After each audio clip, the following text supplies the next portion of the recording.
नमस्कार. MHADA Pune first come first serve 2026 2 query आहेत. बऱ्याचशा कमेंटमध्ये बघितलं तर वर्किंग स्टेटसमध्ये काय निवडायचं, पी-एम-वाय की नॉन पी-एम-वाय, आणि ह्या ज्या जाहिरात प्रसिद्ध झालेल्या आहे फर्स्ट कम फर्स्ट सर्व्हची, तर त्या जाहिरातीमधल्या स्कीम्स bookmyhome.mada.gov या वेबसाईटवर लाईव्ह स्कीममध्ये का दिसत नाही आहे, तर ह्याबद्दल ह्या व्हिडिओमध्ये अपडेट आहे. जे कोणी रजिस्ट्रेशन करत असतील किंवा स्कीम चेक करत असतील, तर जाहिरातीमध्ये जर आपण बघितलं तर ह्या रजिस्ट्रेशन बेसिसवर स्कीम आहेत. तर ह्या स्कीम 4 मे 2026 म्हणजेच येत्या सोमवारी सकाळी 11:30 वाजता म्हाडाची जी फर्स्ट कम फर्स्ट सर्व्हसाठीची वेबसाईट आहे bookmyhome.mada.gov.in या वेबसाईटवर त्या सगळ्या स्कीम अवेलेबल होणार आहेत. सध्या महत्त्वाचं आहे की रजिस्ट्रेशन, तुमची प्रोफाईल क्रिएट होणं महत्त्वाचं आहे. तुमचं रजिस्ट्रेशन पूर्ण होणं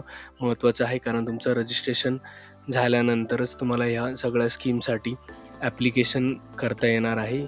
तर स्कीम लाईव्ह येतील 4 मेला. तोपर्यंत तुमची प्रोफाईल रेडी करून ठेवा. त्यात स्कीम तुम्हाला ह्या bookmyhome.mada.च्या वेबसाईटवर लाईव्ह स्कीममध्ये पुणे मंडळाच्या अंतर्गत त्या स्कीम दिसतील. काही ऑनगोईंग स्कीमसुद्धा सध्या त्या ठिकाणी अवेलेबल आहेत, आणि ज्या नवीन स्कीम येतील त्यासुद्धा या ठिकाणी आपल्याला बघायला भेटतील. तर हे एक ज्या स्कीम संदर्भातलं अपडेट होतं. आणि दुसरं जे अपडेट आहे ते आहे की जेव्हा रजिस्ट्रेशन करायचं आहे तेव्हा जे स्टेटस सिलेक्ट करायचं आहे, तर पी-एम-वाय करायचं की नॉन पी-एम-वाय. आता ह्याच्यात स्पेसिफिकली नोटमध्ये मेन्शन केलेलं आहे की मुंबई कोकण मंडळच्या जे काही विरारचे जे म्हाडा टेनमेंट्स आहे, स्पेसिफिकली त्यांच्यासाठीच फक्त नॉन पी-एम-वाय हा ऑप्शन सिलेक्ट करायचा आहे, कारण जी गव्हर्नमेंटची पी-एम-वायची सबसिडी आहे ती ह्या स्कीमसाठी लागू नाही आहे.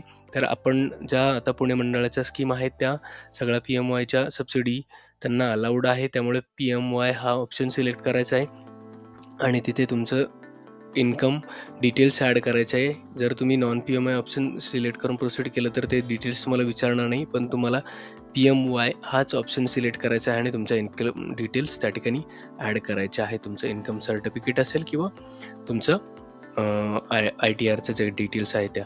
जर तुम्ही ही प्रोसेस नॉन पी-एम-आय करून प्रोसीड केली, ते नंतर ऐन वेळेस तुमची प्रोफाईल तुम्हाला एडिट करून पुन्हा हे ऑप्शन सिलेक्ट करावे लागेल आणि तुमचं इन्कम सर्टिफिकेट असेल, ITR असेल, व्हेरिफिकेशनला जाऊ शकतं. तर हे अपडेट आहे.